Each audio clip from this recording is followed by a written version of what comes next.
നമ്മുടെ കേരളത്തിലെ food style ഭയങ്കര ബാലൻസ്ഡ് ആണ്. അതിനകത്ത് ഫൈബേഴ്സ് ഉണ്ട്, ലൈക്ക് എല്ലാം വെജിറ്റബിൾസ് ഉണ്ട്, അങ്ങനെ പറയുന്നുണ്ട്. ശരിക്കും സത്യമാണോ? ഈ കേരളത്തിലെ ഫുഡ് സ്റ്റൈൽ എന്ന് പറഞ്ഞാൽ ആദ്യം പൊറോട്ടയും ബീഫാണല്ലോ. അതെ. അതിൽ പ്രോബ്ലം വരുന്ന ഇതാണ്, നിങ്ങൾ ഉപയോഗിക്കുന്ന ഓയിലാണ് അവിടെ വരുന്നത്. പിന്നെ ഇതിലുള്ള മൈദ, ഈ മൈദ എന്ന് പറഞ്ഞത് ഫൈബർ തീരെ ഇല്ലാത്ത കാർബോഹൈഡ്രേറ്റ് ആണ്, ശരീരത്തിന് ഒരു ഉപയോഗമില്ലാത്തൊരു വസ്തു, വെറും കാർബോഹൈഡ്രേറ്റ് ആണ്. അതുപോലെ ഈ ബീഫ് കഴിക്കുന്നു, ബീഫ് നിങ്ങൾ ഡീപ്പ് ഫ്രൈ ചെയ്ത് എണ്ണയൊക്കെ ഇട്ട് ഡീപ്പ് ഫ്രൈ ചെയ്ത് കഴിഞ്ഞാൽ അതും നല്ലതല്ല. അപ്പം ഇത് നിങ്ങൾക്ക് ബാലൻസ് ചെയ്യണം. അത് കഴിക്കാൻ പാടില്ല എന്നല്ല ഞാൻ പറയുന്നത്, പലപ്പോഴും കഴിക്കുന്നതിൽ തന്നെ എണ്ണയുടെ ഇത് മിനിമൈസ് ചെയ്ത് കഴിക്കണം. കേരളത്തിലെ ബാലൻസ്ഡ് ഡയറ്റ് എന്ന് പറയുന്നത് നമുക്കുള്ളത് കൂടുതലും ഈ ഫ്രൈഡ് ഓയിൽ എന്നുള്ളതാണ് നമ്മുടെ ഏറ്റവും വലിയ പ്രശ്നം. സ്വീറ്റ്സ്, ഇത് രണ്ടുമാണ് പ്രശ്നം. അല്ലെങ്കിൽ പ്രോട്ടീൻ കണ്ടൻറ്റ് നമ്മളെ ഫുഡിലുള്ളത് നോക്കിക്കഴിഞ്ഞാൽ ഇന്ത്യയിലെ ബാക്കി പല സ്റ്റേറ്റിനെക്കാളും പ്രോട്ടീൻ കണ്ടൻറ്റ്, അനിമൽ പ്രോട്ടീൻ്റെ കണ്ടൻറ്റ് കേരളത്തിലാണ് നല്ലത്, കേരളത്തിലാണ് ബെറ്റർ. അതുകൊണ്ട് നമ്മളാണ് മോർ ടുവേർഡ്സ് ഹെൽത്തി ഡയറ്റ്. വേറെ നോർത്ത് ഇന്ത്യയിലൊന്നും അങ്ങനെ ഒരു ഹെൽത്തി ഡയറ്റ് അല്ല. ഡയബറ്റീസ് ഉള്ള ആൾക്കാർ, അല്ലെങ്കിൽ ഡയബറ്റീസ് വരാൻ ചാൻസ് ഉള്ള ആൾക്കാരും, അല്ലെങ്കിൽ പൊതുവായിട്ട് സാധാരണക്കാരുടെ മനുഷ്യന്മാർക്കും എല്ലാവരും ചെയ്യേണ്ട ഒരു കാര്യമാണ് ഒരു ബാലൻസ് ഡയറ്റ് ചെയ്യാന്നുള്ളത്. അപ്പോൾ ഡയറ്റിനെ പറ്റി സംസാരിക്കുമ്പോൾ ഇപ്പോൾ നമ്മൾ സോഷ്യൽ മീഡിയസിലൊക്കെ ഒത്തിരി വീഡിയോസ് വരുന്നുണ്ട്, കുറേ ആൾക്കാർ സംസാരിക്കുന്നുണ്ട്, ഇൻഫ്ലുവൻസേഴ്സ് സംസാരിക്കുന്നുണ്ട്, ഡോക്ടേഴ്സ് സംസാരിക്കുന്നുണ്ട്. ചില ആൾക്കാർ പറയും വൈറ്റ് റൈസ് റെഡ് റൈസ് അല്ലെങ്കിൽ ബ്രൗൺ റൈസുമായിട്ട് വലിയ വ്യത്യാസമില്ല എന്ന് പറയും. ചില ആൾക്കാർ പറയും നമ്മൾ റെഡ് റൈസ് അല്ലെങ്കിൽ ബ്രൗൺ റൈസേ കഴിക്കേണ്ടതുള്ളൂ എന്ന് പറയും. ചില ആൾക്കാർ പറയും റൈസ് അവോയ്ഡ് ചെയ്തിട്ട് നമുക്ക് ഗോതമ്പ് പോലുള്ള ഭക്ഷണങ്ങൾ കഴിക്കാമെന്ന് പറയും. ചിലർ പറയും ഗോതമ്പും അരിയും തമ്മിൽ വലിയ വ്യത്യാസമില്ല എന്നും പറയും. ശരിക്കും നമുക്ക് എന്ത് കഴിക്കാം? ഇവിടെ വാളെടുത്തവനൊക്കെ വിളിച്ച പാടാണ്. സയന്റിഫിക് ബേസിസ് ഉണ്ട്. നിങ്ങൾ കാർബോഹൈഡ്രേറ്റ് കഴിക്കാം, അത് ഒരു 40% 50% ആവാവൂ. അതിൽ ഫൈബർ ഉണ്ടായിരിക്കണം. ഈ വൈറ്റ് റൈസും റെഡ് റൈസുമായിട്ടുള്ള വ്യത്യാസം എന്താ? റെഡ് റൈസിൽ ഫൈബർ കൂടുതലുണ്ട്. നിങ്ങൾക്കൊരു മിനിമം ഇൻടേക്ക് ഫൈബർ വേണ്ട ദിവസം ഒരു 30 grams ആണ്. വെജിറ്റബിൾസ് കഴിക്കണമെന്ന് പറയുന്നു. വെജിറ്റബിൾസിൽ ഉള്ളത് എന്താണ്? പ്രിഡോമിനൻ്റ്ലി ഫൈബറാണ്. അപ്പോൾ ഫൈബർ റിച്ച് ആയിരിക്കണം ഡയറ്റ്. കാർബോഹൈഡ്രേറ്റ് ഒരു 50% അതിൽ കൂടുതൽ കാണരുത്. പിന്നെ ഉള്ളത് പ്രോട്ടീൻസാണ്. പ്രോട്ടീൻസ് നല്ലപോലെ കഴിക്കണം. ഞാൻ പറഞ്ഞില്ലേ, ഒരു 40 gram 50 gram പ്രോട്ടീനൊക്കെ കഴിക്കേണ്ടി വരും. ഫാറ്റ്, സാച്ചുറേറ്റഡ് ഫാറ്റ് എന്ന് പറഞ്ഞൊരു സാധനമുണ്ട്. നമ്മൾ വെളിച്ചെണ്ണ എന്നൊക്കെ പറഞ്ഞ് ഒരുപാട് ബഹളങ്ങളൊക്കെ ഉണ്ടാക്കിയിട്ടുള്ളതാണ്. ഈ ഓയിലിനൊക്കെ പ്രോബ്ലം വരുന്ന ഓയിൽ ഹീറ്റ് ചെയ്യുമ്പോഴാണ്. അപ്പോൾ ഫ്രൈ ചെയ്തെടുക്കുന്ന സാധനങ്ങളിലാണ് ഈ കുഴപ്പമുണ്ടാകുന്നത്. നിങ്ങൾ വെളിച്ചെണ്ണ ഉപയോഗിക്കുന്നു, ഫ്രൈ ചെയ്യുന്നു, ഒളീവ് ഓയിൽ ഉപയോഗിച്ച് ഫ്രൈ ചെയ്യുന്നു എന്നുള്ളതല്ല കാര്യം. ഫ്രൈ ചെയ്യുന്ന പ്രോസസ്സാണ് ഇതിനെ ഇതാക്കുന്നത്. അപ്പോൾ നിങ്ങൾ ഡീപ്പ് ഫ്രൈ ചെയ്ത സാധനങ്ങൾ ഉപയോഗിക്കാതിരിക്കുകയാണ് ചെയ്യുന്നത്. അല്ലാതെ ഈ വെളിച്ചെണ്ണയിൽ കുറച്ച് സാച്ചുറേറ്റഡ് ഫാറ്റൊക്കെ ഉണ്ട്, അതൊക്കെ ശരിയാണ്. അതൊന്നും ഒരു മെറ്റീരിയലായിട്ട് ഹെൽത്തിനെ ബാധിക്കുന്ന കാര്യങ്ങളല്ല. അതേസമയം നിങ്ങൾ അതിനെ ഫ്രൈ ചെയ്യുമ്പോൾ അതിൻ്റെ ഫാറ്റിൻ്റെ നേച്ചർ മാറ്റും. ആദ്യം ട്രാൻസ് ഫാറ്റ്സ് എന്ന് പറഞ്ഞുണ്ടാകുന്നു, ഓക്സിഡൈസ്ഡ് ഫാറ്റ്സ് ഉണ്ടാകുന്നു. അതൊക്കെയാണ് മോശം. അപ്പോൾ ഈ പ്രോപ്പറായിട്ടുള്ള ഡയറ്റ് അതനുസരിച്ച് പ്ലാൻ ചെയ്യണം. ഡയറ്റ് എന്ന് വെച്ചാൽ ആർക്കും കയറി അഭിപ്രായം പറയാവുന്ന ഒരു കാര്യമല്ല. ആദ്യം ആരാണെങ്കിലും അതിനെപ്പറ്റി പഠിക്കണം, മനസ്സിലാക്കണം. എന്നിട്ട് ഒരു പ്രോപ്പറായിട്ട് അറിയുന്നൊരു ഡോക്ടറെ അടുത്തോ ന്യൂട്രീഷനിസ്റ്റിൻ്റെ അടുത്തോ ചോദിച്ചു വേണം ഡയറ്റ് പ്ലാൻ ചെയ്യാൻ. പിന്നെ നിങ്ങൾ കഴിക്കുന്ന ഡയറ്റ്, ഇപ്പോൾ ദോശ കഴിക്കാമോ കഴിക്കുന്നില്ലേ എന്നുള്ളതല്ല, നിങ്ങളുടെ എന്താണ് നിങ്ങളുടെ ആക്ടിവിറ്റി, എത്ര നിങ്ങൾ കലോറി സ്പെൻഡ് ചെയ്യുന്നുണ്ട്, അതനുസരിച്ച് വേണം ഡയറ്റ് പ്ലാൻ ചെയ്യാൻ. എല്ലാവർക്കും ഒരേ ഡയറ്റല്ല. ഇപ്പോൾ ഒരു 90 കിലോ ഉള്ള ഒരാൾക്ക് ഞാൻ കൊടുക്കുന്ന 900 calories 1000 calories ആയിരിക്കും. ഒരു മനസ്സിലായില്ലേ? അതേസമയം നല്ല അധ്വാനിക്കുന്ന ഒരാൾക്ക് 1500 1600 calorie കൊടുക്കും. അപ്പോൾ രണ്ടുപേർക്കും ഡയബറ്റീസ് ഉണ്ടെന്ന് പറയുന്നില്ല. അയാളുടെ ആക്ടിവിറ്റിയുമായിട്ട് നോക്കി, ടോട്ടൽ കലോറി റിക്വയർമെൻറ്റ് എന്താണെന്ന് നോക്കി, അയാൾ ഒബീസാണോ എന്ന് നോക്കി ആണ് ഒരു ഡയറ്റ് ഉണ്ടാവുന്നത്. അല്ല ഈ കോമൺ ആയിട്ട് ഇത് കഴിക്കാം അത് കഴിക്കാം എന്ന് പറയണേ ഒരു മീനിങ് ഇല്ല. നമ്മുടെ ഈ സ്ട്രെസ് ലെവലും ഡയബറ്റീസും തമ്മിൽ എന്തെങ്കിലും ബന്ധമുണ്ടോ? സ്ട്രെസ് ലെവല് ഞാൻ നേരത്തെ പറഞ്ഞില്ലേ, നമുക്കൊരു പ്രോപ്പർ സ്ലീപ്പ് ആവശ്യമാണ്. 7 മണിക്കൂർ 8 മണിക്കൂർ സ്ലീപ്പ് ആവശ്യമാണെന്ന് പറഞ്ഞു. സ്ട്രെസ് ലെവൽ എന്ന് പറഞ്ഞാൽ ആദ്യം അത് എഫക്റ്റ് ചെയ്യുന്ന സ്ലീപ്പിൻ്റെ ഡ്യൂറേഷനാണ്, സ്ലീപ്പിൻ്റെ ക്വാളിറ്റിയാണ്. അപ്പോൾ നിങ്ങൾക്ക് എത്ര സ്ട്രെസ് ലെവൽ കൂടുമോ അത്രയും ഷുഗർ കൂടും. ബോഡിയിൽ അതനുസരിച്ചുള്ള ഹോർമോൺസിൻ്റെ ലെവലിൽ വ്യത്യാസം വരും. അഡ്രിനലിൻ, സ്റ്റിറോയിഡ്സ്, ഇങ്ങനെ ഒരുപാട് തരം ഹോർമോൺസ് ഉണ്ട്. അതിൻ്റെ ലെവൽ കൂടിയാൽ നിങ്ങളുടെ ബ്ലഡ് ഷുഗർ കൂടും. നമ്മൾ ചിലപ്പോൾ ഒന്നും കാണില്ല, പേഷ്യൻ്റ് ബാക്കി പകലൊക്കെ കൺട്രോൾ ആയിരിക്കും, രാവിലെ മാത്രം ബ്ലഡ് ഷുഗർ 200 എന്നൊക്കെ പറഞ്ഞു വരും, ഒന്നും കാണില്ല. അതൊക്കെ ഡയറക്റ്റ് സ്ട്രെസ്സുമായിട്ട് ബന്ധപ്പെട്ടതാണ്. ഒരു വീട്ടിലൊരു പ്രശ്നം ഉണ്ടായി, അല്ലെങ്കിൽ ഒരു എമോഷണൽ സ്ട്രെസ്സോ ഫിസിക്കൽ സ്ട്രെസ്സോ എന്തെങ്കിലും ഉണ്ടായിക്കഴിഞ്ഞാൽ ഷുഗർ എപ്പോഴും കൂടുതലായിരിക്കും. വേറൊരു കാര്യം കൂടെ കേട്ടിട്ടുള്ളത്, ഡയബറ്റിക് ആയിട്ടുള്ള ആൾക്കാർ പെട്ടെന്ന് ദേഷ്യം വരും, അല്ലെങ്കിൽ അവർക്ക് പെട്ടെന്ന് സ്ട്രെസ്ഡ് ആവും, അങ്ങനെ അത് സത്യമാണോ? അതിൽ എന്തെങ്കിലും അങ്ങനെ വാസ്തവമുണ്ടോ? പറയാൻ നോക്കില്ല, അങ്ങനെ പറയാൻ നോക്കില്ല. സ്ട്രെസ് എന്ന് പറഞ്ഞാൽ ടോട്ടലി ആ ഇൻഡിവിജ്വലിൻ്റെ പുറത്തുള്ളതാണ്, ഡയബറ്റീസുമായിട്ട് ബന്ധപ്പെട്ട കാര്യങ്ങളൊന്നുമല്ല. സ്ട്രെസ് ലെവല് ഈ ആൾക്കാരെ എങ്ങനെ റിലാക്സ് ചെയ്യുന്നൊക്കെ ഇതൊക്കെ പറയാൻ വളരെ എളുപ്പമാണ്. അത് പ്രാക്ടിക്കലി ചെയ്യാൻ ബുദ്ധിമുട്ടുള്ള കാര്യമാണ്. ഒരാളുടെ പേഴ്സണൽ പ്രോബ്ലം നമുക്ക് എങ്ങനെ റെക്ടിഫൈ ചെയ്യാൻ കഴിയും, ഇതൊക്കെ ബുദ്ധിമുട്ടുള്ള കാര്യമാണ്. വേറൊന്നും ഒരു സിറ്റുവേഷനുള്ള ഈ മെനപ്പോസിന് ആവുന്ന ലേഡീസ്, അപ്പോൾ അതൊരു വലിയ സ്ട്രെസ് സിറ്റുവേഷനാണ്, വിച്ച് വിൽ ലാസ്റ്റ് ഒരു ഫ്യൂ മന്ത്സെങ്കിലും അത് നിൽക്കും. അതൊക്കെ ഈ സ്ട്രെസ്സ് കൊണ്ട് ടിപ്പിക്കലായിട്ടും ഷുഗർ ഇങ്ങനെ കൂട്ടുന്നു എന്നുള്ളതിന് നമുക്കുള്ള ഒരു എക്സാമ്പിളാണ്. പിന്നെ സൈക്കാട്രിക് ഇൽനെസ്, ഏതുതരം സൈക്കാട്രിക് ഇൽനെസ് ഉണ്ടെങ്കിലും ബ്ലഡ് ഷുഗർ ലെവൽ കൂടും. ഓക്കെ. ഇപ്പോൾ ഏത് പ്രായത്തിൽ നമ്മൾ ഷുഗർ ലെവൽ ആക്ച്വലി ടെസ്റ്റ് ചെയ്ത് തുടങ്ങണം? അത് നിങ്ങളുടെ റിസ്ക് ഫാക്ടർ അനുസരിച്ചിരിക്കും, നിങ്ങളുടെ ബോഡി ഫീച്ചേഴ്സ് അനുസരിച്ചിരിക്കും. നിങ്ങളുടെ വീട്ടിൽ ഒരു സ്ട്രോങ് ഹിസ്റ്ററി ഉണ്ട്, അച്ഛനും അമ്മയ്ക്കും ഉണ്ട്, ബ്രദറിനുണ്ട്, നിങ്ങൾക്ക് ആൾമോസ്റ്റ് ഒരു 90% ചാൻസാണ് ഡെവലപ്പ് ചെയ്യാൻ. അപ്പോൾ നിങ്ങൾ എന്തൊക്കെയാണ് നിങ്ങളുടെ റിസ്ക് ഫാക്ടർ എന്ന് നോക്കണം. നിങ്ങൾ എക്സസൈസ് ചെയ്യുന്നുണ്ടോ, നിങ്ങളുടെ ഡയറ്റ് എങ്ങനെയാണ്, അങ്ങനെ നോക്കി ആ സമയം മുതലേ കറക്റ്റ് ചെയ്യണം. അത് ഏജ് വെച്ചല്ല. നിങ്ങൾ ഒരാളിന് എത്ര റിസ്ക് ഉണ്ടെന്ന് നിങ്ങൾ തന്നെ നോക്കണം. ഇപ്പോൾ ബ്രദേഴ്സിനും സിസ്റ്റേഴ്സിനും ഒക്കെ ഡയബറ്റീസ് ഉണ്ടെങ്കിൽ നിങ്ങൾക്കൊരു വലിയ റിസ്ക് ഉള്ളത് ഇതാണ്. അപ്പോഴേ കറക്റ്റ് ചെയ്യണം. കറക്റ്റ് ചെയ്യുന്നുണ്ട്. എന്താണ് ഡയബറ്റീസിനെ നിങ്ങൾക്ക് 100% പ്രിവെൻറ്റ് ചെയ്യാൻ പറ്റില്ലായിരിക്കും, പക്ഷേ ഡയബറ്റീസ് വരുന്നത് ലേറ്റാക്കാം, 5-10 വർഷം ലേറ്റാക്കാം. ഡയബറ്റീസിൻ്റെ കോംപ്ലിക്കേഷൻസ് വരാതെ നോക്കാം. ഡയബറ്റീസിന് വേണ്ടിയുള്ള മരുന്ന് മിനിമം ആക്കി പോവാം. അപ്പോൾ ഒരു സിംറ്റംസും ഇല്ലാത്ത ഒരാൾക്ക് ഒന്ന് പോയി ടെസ്റ്റ് ചെയ്തിട്ട് എനിക്കിപ്പോൾ ഡയബറ്റിക് ആണോ എന്ന് അറിയണമെന്നുണ്ടെങ്കിൽ നമ്മൾ ഏത് ടെസ്റ്റ് ആയിരിക്കാം പോയി ചെയ്യേണ്ടത്? സിമ്പിളായിട്ട് പറഞ്ഞാൽ ബ്ലഡ് ഷുഗർ മാത്രം ചെയ്താൽ മതി. നിങ്ങളുടെ ഫാസ്റ്റിംഗ് ബ്ലഡ് ഷുഗർ ഒരു 105 വരെ നോർമലാണ്, ആഹാരത്തിന് ശേഷം 140 വരെ നോർമലാണ്. ഈ 140 to 200 അതാണ് ഇംപെയർഡ് ഗ്ലൂക്കോസ് ടോളറൻസ് എന്ന് പറയുന്നത്. എന്ന് വെച്ചാൽ നിങ്ങളുടെ ഷുഗർ ഇൻസുലിൻ സെക്രീഷനും നിങ്ങളുടെ ഷുഗറും ബോഡിയിൽ വ്യത്യാസം വന്നു തുടങ്ങുന്നു എന്നുള്ളതിൻ്റെ ഇതാണ്. 140ക്ക് മുകളിൽ ഷുഗർ പോകുന്നെങ്കിൽ ആഫ്റ്റർ ഫുഡ് നിങ്ങൾ ഡയബറ്റീസ് ഡെവലപ്പ് ചെയ്യാനുള്ള ആരംഭമാണ്. അല്ലെങ്കിൽ ഇപ്പോൾ 3 മാസം ആവറേജ് എന്നൊക്കെ പറഞ്ഞൊന്നും ചെയ്യില്ലേ, HbA1c എന്നൊക്കെ പറഞ്ഞ് ചെയ്യും. അതൊരു 5.7 മുകളിലുണ്ടെങ്കിൽ അതും ഡയബറ്റീസിൻ്റെ തുടക്കത്തിന് ഇൻഡിക്കേറ്റ് ചെയ്യുന്ന കാര്യമാണ്. ഓക്കെ. ഇപ്പോൾ നമ്മൾ ടെസ്റ്റ് ചെയ്യുമ്പോൾ ഒരുപാട് ഇപ്പോൾ കേൾക്കുന്ന ഒരു വാക്കാണ് ഒത്തിരി പേർക്ക് പ്രീ ഡയബറ്റിക് കണ്ടീഷൻ ആണെന്നുള്ളത്. എന്താണ് actually pre diabetic condition? Pre diabetic condition അതാണ് ഞാൻ പറഞ്ഞത്, ഇംപെയർഡ് ഗ്ലൂക്കോസ് ടോളറൻസ് എന്ന് പറയുന്നത് അതുപോലെയാണ്. ഇപ്പോൾ ഫാസ്റ്റിംഗ് ബ്ലഡ് ഷുഗർ ഒരു 104 കൂടുതൽ, 108, 110, ആഫ്റ്റർ ഫുഡ് 140 ഉള്ളൂ. ഒരു ചെറിയ വേരിയേഷൻ.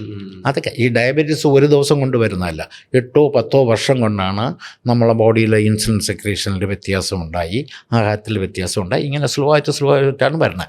അതിൻ്റെ ഏർലി സ്റ്റേജിൽ നിങ്ങൾക്ക് ഡിറ്റക്റ്റ് ചെയ്യാൻ കഴിയുമെങ്കിൽ വളരെ സിമ്പിളായിട്ട് നിങ്ങൾക്ക് കറക്റ്റ് ചെയ്യാം. പ്രോബ്ലി മെഡിസിൻസ് ഇല്ലാതെ കറക്റ്റ് ചെയ്യാം. അല്ലെങ്കിൽ ഇഫ് അറ്റ് ഓൾ മെഡിസിൻ വേണമെങ്കിൽ തന്നെ ചെറിയൊരു ടാബ്ലറ്റ് കൊണ്ട് പറ്റും കൺട്രോൾ ചെയ്യാം. സാർ, അപ്പോൾ ഡയബറ്റിക്കിൻ്റെ കൂടെ തന്നെ എന്തൊക്കെ റിസ്ക് എലമെൻറ്റ്സ് ആണുള്ളത് ഡയബറ്റീസിൻ്റെ കൂടെ? ഒന്ന് ഹൈ BP. ഈ ഡയബറ്റീസിന് ഞാൻ ആദ്യം പറഞ്ഞു ഹാർട്ട് ഡിസീസ് ഉണ്ടാക്കും, സ്ട്രോക്ക് ഉണ്ടാക്കും, കിഡ്നി ഡിസീസ് ഉണ്ടാക്കും. ഇത് 3 മേജർ കോംപ്ലിക്കേഷൻസാണ്. ഈ കിഡ്നി ഡിസീസാണ് ഇതിൽ ഏറ്റവും കോംപ്ലക്സ് ആയിട്ടുള്ള സാധനം. നിങ്ങൾ ബ്ലഡ് പ്രഷർ നല്ലപോലെ കൺട്രോൾ ചെയ്യണം, പ്രോപ്പർ മെഡിക്കേഷൻസ് ഉപയോഗിച്ച് കൺട്രോൾ ചെയ്യണം, അത് വളരെ ഇമ്പോർട്ടൻ്റ് ആണ്. രണ്ടാമത് കൊളസ്ട്രോൾ എന്ന് പറഞ്ഞ സാധനം, അതും സ്ട്രിക്റ്റായിട്ട് ഒരു എല്ലാ ഡയബറ്റിക് പേഷ്യൻറ്റിനും ശരിക്കും കൊളസ്ട്രോളിനുള്ള മരുന്ന് കഴിക്കേണ്ടതാണ്. പലർക്കും എൻ്റെ കൊളസ്ട്രോൾ നോർമലാണ്, എന്തിനാണ് കഴിക്കുന്നതെന്നൊക്കെ ചോദിക്കുമ്പോൾ അങ്ങനെയല്ല. ഈ കൊളസ്ട്രോൾ കഴിക്കുന്ന ഈ ബ്ലഡ് വെസലിനുള്ള ബ്ലോക്ക് ഉണ്ടാക്കുന്നതിന് വളരെ പ്രിവെൻറ്റ് ചെയ്യാനുള്ള ഉപയോഗമുള്ള സാധനമാണ്. അതുകൊണ്ട് എല്ലാ പേഷ്യൻറ്റും ഇത് കഴിച്ചിരിക്കണം. ഏറ്റവും പ്രധാനം അതിൽ കിഡ്നിയുടെ ഫങ്ഷൻസ് വർഷത്തിലൊരിക്കൽ നോക്കിയിരിക്കണം. വളരെ സിമ്പിളായിട്ടുള്ള ടെസ്റ്റുകളാണ്. യൂറിനിലെ ആൽബുമിനൊക്കെ നോക്കിയാൽ നമുക്ക് കൃത്യമായിട്ട് അറിയാൻ പറ്റും. അതൊക്കെ നമുക്ക് റിവേഴ്സ് ചെയ്യാവുന്ന മരുന്നുകൾ ഇപ്പോൾ ഉണ്ട്. നിങ്ങൾ ഡയബറ്റീസിന് ഉപയോഗിക്കുന്ന മരുന്നുകളിൽ പലതും കിഡ്നിയുടെ ഫങ്ഷന് നോർമലായിട്ട് റിസ്റ്റോർ ചെയ്യാൻ കഴിയുള്ളതാണ്. കണ്ണിൽ റെറ്റിനോപ്പതി എന്ന് പറയുന്നതുണ്ട്. അതൊക്കെ അഡ്വാൻസ് ചെയ്ത് കഴിഞ്ഞാൽ ട്രീറ്റ് ചെയ്യാൻ വളരെ ബുദ്ധിമുട്ടാണ്. അപ്പോൾ വർഷത്തിലൊരിക്കലെങ്കിലും കണ്ണ് നോക്കിയാൽ ഇങ്ങനെയുള്ള കോംപ്ലിക്കേഷൻസ് നമുക്ക് നേരത്തെ കണ്ടുപിടിക്കാനും ട്രീറ്റ് ചെയ്യാനും ഒരു ലാർജ് എക്സ്റ്റെൻറ്റ് തന്നെ തിരിച്ചു കൊണ്ടുവരാനും കഴിയുമെന്നാണ് എനിക്ക് തോന്നുന്നത്. ഒരു കോംപ്ലിക്കേഷൻ വന്ന കണ്ണിനകത്ത് ഒരുപാട് ബ്ലീഡിങ് ആയി, അല്ലെങ്കിൽ പുതിയ വെസലൊക്കെ ഫോം ചെയ്ത് അങ്ങനെയുള്ള സിറ്റുവേഷൻസ് ട്രീറ്റ് ചെയ്യാൻ കുറച്ചുകൂടെ വിഷമമാണ്. പിന്നെ ഹാർട്ട് ഡിസീസ്, അതും ഇടയ്ക്കൊരു സ്ക്രീനിങ് വേണം. റുട്ടീനായിട്ടില്ലെങ്കിലും എന്തെങ്കിലും ഒരു സിംറ്റം ഉണ്ടെങ്കിൽ, സിംറ്റം എന്ന് വെച്ചാൽ ഒരു എഫർട്ടുമായിട്ട് നിങ്ങൾ എന്തെങ്കിലും ജോലി ചെയ്യുമ്പോഴോ നടക്കുമ്പോഴോ ചെസ്റ്റ്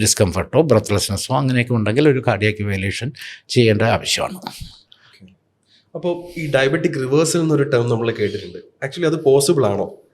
ഡയബറ്റിക് റിവേഴ്സൽ ഒന്നും പോസിബിൾ ഒന്നുമല്ല. അതൊക്കെ വെറും ഹൈപ്പാണ്. ഈ നിങ്ങൾക്ക് ഡയബറ്റിക് റിവേഴ്സലിന് ആദ്യമൊക്കെ പറഞ്ഞ 10 കിലോ വെയിറ്റ് കുറഞ്ഞാൽ ഡയബറ്റിസ് റിവേഴ്സൽ ഉണ്ടാവും എന്നൊക്കെയാണ്. ഡയബറ്റിക് അങ്ങനെ റിവേഴ്സ് ചെയ്യാൻ പറ്റില്ല. കാര്യം ഒന്ന്, അതിലൊരു സ്ട്രോങ് ആയിട്ടുള്ള ജനറ്റിക് എലിമെൻ്റ് ഉണ്ട്. അത് നിങ്ങൾക്ക് ചേഞ്ച് ചെയ്യാൻ നോക്കില്ല. ജനറ്റിക് എപ്പിജനറ്റിക് ചേഞ്ചസ്, ഈ 2 കാര്യങ്ങളാണ് ഉള്ളത്. അതൊന്നും നമുക്ക് റിവേഴ്സ് ചെയ്യാൻ സാധിക്കുന്ന കാര്യങ്ങളൊന്നുമല്ല. ഇപ്പോൾ ഉള്ള പുതിയ മരുന്ന് വെച്ച് നമുക്ക് 15-20 കിലോ വെയിറ്റ് കുറയാം. അതുകൊണ്ട് ആർക്കും ഡയബറ്റീസ് റിവേഴ്സ് ചെയ്യുന്നൊന്നുമില്ല. അത് അങ്ങനെ ഒരു ഹൈപ്പ് ഉണ്ടായിരുന്നു. എനിക്ക് തോന്നുന്നില്ല ഡയബറ്റീസ് റിവേഴ്സിബിൾ ആണെന്ന് സാധ്യമായിട്ടുള്ള കാര്യമല്ല. അപ്പോൾ അതൊരു മാർക്കറ്റിംഗ് ടേമായിട്ട് ഇപ്പോൾ ഒത്തിരി യൂസ് ചെയ്തും കാണുന്നുണ്ട്.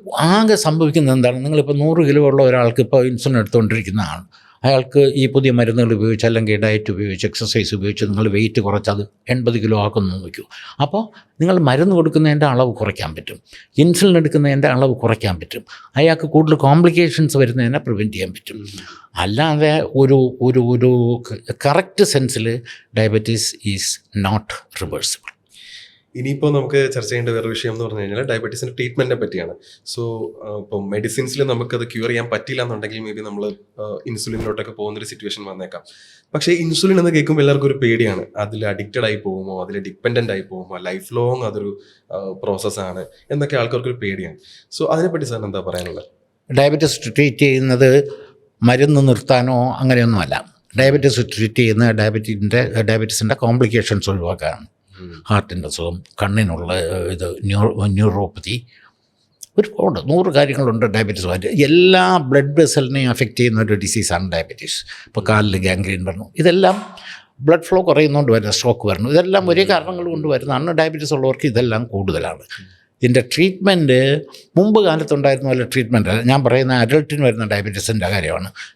തുടക്കത്തിൽ പറഞ്ഞ പോലെ അഡൾട്ട്സിനൊക്കെ ഇൻസുലിൻ ഉണ്ട് ബോഡിയിൽ, പക്ഷേ ആ ഇൻസുലിൻ ബയോളജിക്കലി എഫക്റ്റീവ് അല്ല. ഇപ്പോഴത്തെ ട്രീറ്റ്മെൻറ്റ് റെജിം അനുസരിച്ച് അഡൾട്ട്സിൽ ഒരു 70-80% ആൾക്കാർക്കും ഇൻസുലിൻ ആവശ്യമില്ല. പലപ്പോഴും ഇൻസുലിൻ ആവശ്യമില്ലാതെ ഉപയോഗിക്കുകയാണെന്നാണ് ഞാൻ കണ്ടിട്ടുള്ളത്. ഇപ്പം മരുന്നുകളാകുമ്പോൾ ധാരാളമുണ്ട്, വളരെ എഫക്റ്റീവായിട്ടുള്ള മരുന്നുകളുണ്ട്. കഴിയുന്നതും ഈ ടാബ്ലറ്റുകൾ കൊണ്ട് തന്നെ ട്രീറ്റ് ചെയ്യണം നല്ലത്. ഇൻസുലിൻ എടുക്കുന്നത് നല്ലതാണോ എന്ന് ചോദിച്ചാൽ നല്ലതല്ല. ഈ ടാബ്ലറ്റ്സ് എടുക്കുന്നതിനേക്കാളും ഒരു തരത്തിൽ നല്ലതല്ല. ഇൻസുലിൻ കൊണ്ട് മോശമായ എഫക്റ്റുകളുണ്ടെന്ന് ചോദിച്ചാൽ തീർച്ചയായിട്ടും ഉണ്ട്. ഒന്ന് വെയിറ്റ് ഗെയിൻ ചെയ്യും, ഇൻസുലിൻ എടുത്താൽ വെയിറ്റ് കൂടും. പിന്നെ ചിലതരം കോംപ്ലിക്കേഷൻസ്, കണ്ണിൻ്റെയൊക്കെ കോംപ്ലിക്കേഷൻസ് ഇൻസുലിൻ എടുക്കുന്നവർക്ക് കൂടുതലാണെന്നൊക്കെ പല പഠനങ്ങളിലും കണ്ടിട്ടുണ്ട്.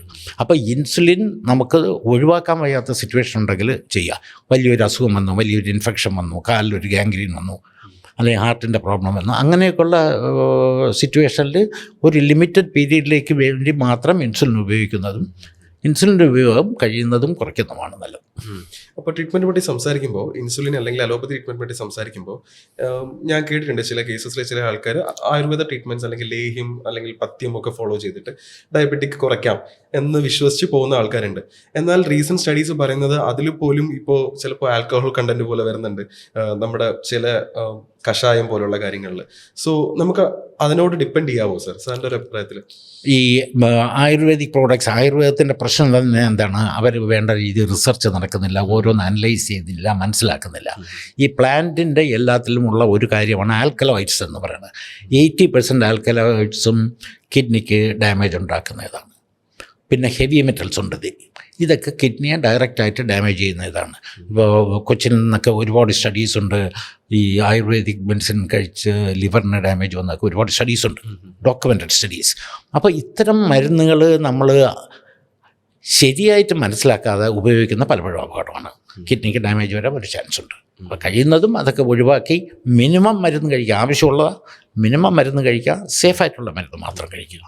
പിന്നെ വേറൊരു കാര്യം എന്ന് പറയുന്നത് പുകവലിയും മദ്യപാനവും. അപ്പോൾ നമ്മളെപ്പോഴും പുകവലി അല്ലെങ്കിൽ മദ്യപാനമൊക്കെ നമ്മൾ എസ്പെഷ്യലി പുകവലി ഇപ്പോൾ ക്യാൻസറുമായിട്ട് ബന്ധപ്പെടുത്തി സംസാരിക്കാറുണ്ട്. ഇപ്പോൾ ഡയബറ്റിക്കുമായിട്ട് ഇത് എത്രത്തോളം കണക്റ്റഡ് ആണെന്നുള്ളത് എനിക്കറിയില്ല, എത്രത്തോളം പേർക്ക് അറിയാമെന്നുള്ളത്. ഈ സ്മോക്കിങ് അഫക്റ്റ് ചെയ്യുന്ന എന്താണ്, ഞാൻ നേരത്തെ പറഞ്ഞു ഡയബറ്റീസ് രക്തക്കുഴലുകളെയാണ് അഫക്റ്റ് ചെയ്യുന്നതെന്ന്.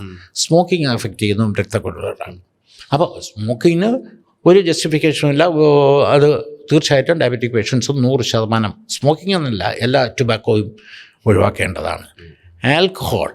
ആൽക്കഹോളിനെ പറ്റി മുമ്പൊക്കെ നമ്മൾ മോഡറേറ്റ് കൺസംഷൻ ഓഫ് ആൽക്കഹോൾ എന്ന് പറഞ്ഞൊരു ഇതുണ്ടായിരുന്നു. ഒരു മിനിമം ആൽക്കഹോൾ കഴിക്കുന്നതുകൊണ്ട് കുഴപ്പമില്ല, ബെനിഫിറ്റ്സ് ഉണ്ട് എന്നൊക്കെ ഒരു ധാരണ ഉണ്ടായിരുന്നു നമുക്ക്. മോഡറേറ്റ് കൺസംഷൻ എന്ന് പറഞ്ഞാൽ ഒരു മെയിലിന് ഒരു 3 പെഗ്സ് ഡെയിലി, ഫീമെയിലിന് 2 പെഗ്സ് ഡെയിലി എന്നൊക്കെ ഒരു കണക്കുണ്ടായിരുന്നു. പക്ഷേ പണ്ടുള്ള ആൾക്കാരൊക്കെ പറയുമായിരുന്നേ, ഇപ്പോൾ ഡോക്ടേഴ്സ് പോലും പറയുന്നുണ്ട് ഒരു പെഗ് അടിച്ചിട്ട് കിടക്കുന്ന എല്ലാവർക്കും നല്ലതെന്നൊക്കെ. അതൊക്കെ ചില പഴയ കാര്യങ്ങളാണ്. ഇപ്പോൾ അടുത്തിടെയുള്ള പഠനങ്ങളിൽ കാണിച്ചിട്ടുള്ളത് ഇങ്ങനെ ആൽക്കഹോൾ മിനിമം രീതിയിൽ കഴിച്ചാൽ പോലും അൽസീമേഴ്സ് എന്ന് പറഞ്ഞൊരു അസുഖമുണ്ട്, ഓർമ്മക്കുറവും അതൊക്കെ വരുന്ന അസുഖം. അങ്ങനെയുള്ള അസുഖത്തിന് ചാൻസ് കൂടുതൽ എന്നാണ് ഇപ്പോൾ ഉള്ള ധാരണ. കഴിക്കുന്നതുകൊണ്ട് പ്രത്യേകിച്ച് ഗുണമുണ്ടോ എന്ന് ചോദിച്ചാൽ തീർച്ചയായിട്ടും ഇല്ല. അപ്പോൾ അങ്ങനെയുള്ള കാര്യങ്ങൾ അവോയ്ഡ് ചെയ്യുന്നതാണ് ആ കൺസെപ്റ്റൊക്കെ മാറി. അങ്ങനെ ആൽക്കഹോൾ ഒരു മിനിമം ഇതിൽ കഴിച്ചാൽ പ്രയോജനം ഉണ്ടെന്നൊക്കെ പറയുന്നത് അത് ശരിയാണെന്ന് എനിക്ക് തോന്നുന്നില്ല.